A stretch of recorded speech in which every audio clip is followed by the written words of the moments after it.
अगर आप चैनल पर पहली बार आए हैं तो अभी सब्सक्राइब करके बेल आइकॉन प्रेस करें और रहें बाखबर।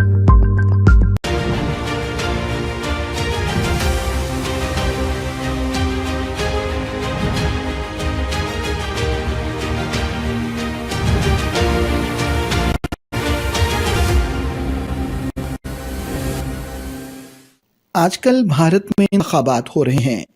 भारतीय जनता पार्टी, जिसे इस बार अपनी हार यकीनी नजर आ रही है, हमेशा की तरह आवाम की तवज्जो पाकिस्तान की तरफ मोड़कर वोट बटोरने की कोशिश कर रही है। इस मर्तबा आज़ाद जम्मू और कश्मीर पर कब्जा करके भारत में शामिल करने के इजाफी नारे भी लगाए जा रहे हैं। चाहे अमित शाह हो, राजनाथ सिंह या भारतीय वजीर खारजा, सारे ही बढ़ चढ़कर गैर जिम्मेदाराना बयानात दे रहे हैं।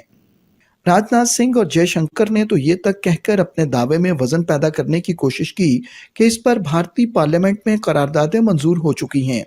पार्लियामेंट का रेजोल्यूशन है, हम बहुत क्लियर हैं कि पीओके जो है भारत का अंग है, it is part of India. ये बात करते हुए वो शायद ये हकीकत भूल गए कि जम्मू और कश्मीर आलमी सतह पर तस्लीम शुदा एक मुतनाज़ खित्ता है और इसके हल के लिए अक़वाम मुत्तहिदा की सलामती कौंसिल में 18 से ज़ायद करारदादें मंजूर हो चुकी हैं। इस किस्म के बयानात देकर वो अक़वाम मुत्तहिदा की तौहीन कर रहे हैं और इस बात का सबूत भी दे रहे हैं कि भारत एक रॉक स्टेट यानी कि एक बदमाश रियासत है।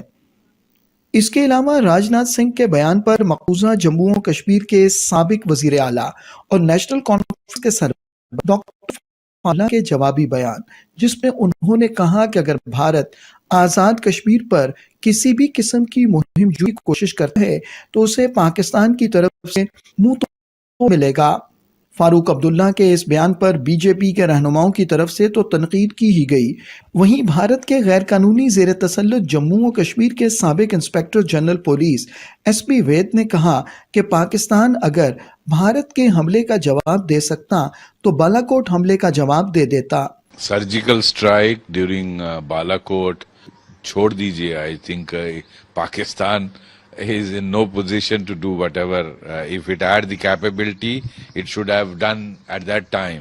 उनको शायद याद नहीं है कि भारतीय तैयारे तो सिर्फ बालाकोट के जंगल में चंद दरख्त गिराकर भाग गए थे, लेकिन जवाब में पाकिस्तान ने भारतीय फजाइया के 2 लड़ाका तैयारे मार गिराए और इनका एक पायलट भी गिरफ्तार कर लिया और भारत पर अपनी बर्तरी का सबूत दिया था।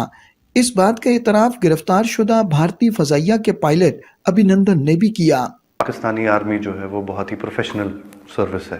I see peace in it. I have spent time with the Pakistani army. I am very impressed. SP वैद साहब ने पाकिस्तान की मुआशी हालत अबतर बताई और साथ ही भारतीय मुआशी तरक्की की भी एक खोखली बढ़क लगा दी।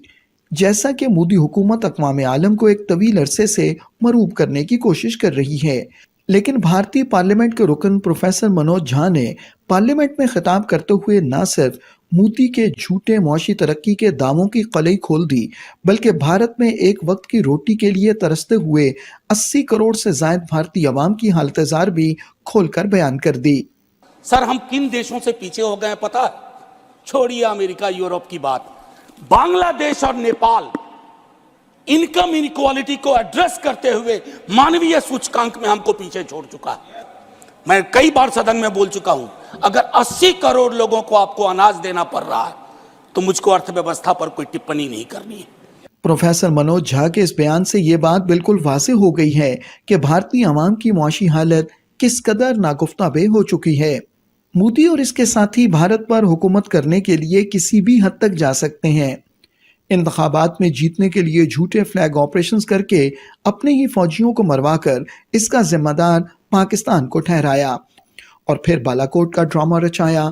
पाकिस्तान ने भारतीय जारहियत का जहां एक जानिब मुंह तोड़ जवाब दिया, दूसरी जानिब एक जिम्मेदार रियासत होने का सबूत देते हुए भारतीय पायलट को भारत के हवाले कर दिया और दोनों ममालिक में कशीदगी को मजीद बढ़ने से रोक दिया, क्योंकि दोनों ममालिक एटमी ताकतें हैं और इन ममालिक में जंग न सिर्फ जनूबी एशिया बल्कि पूरी दुनिया में एक बड़ी तबाही का बायस बन सकती है।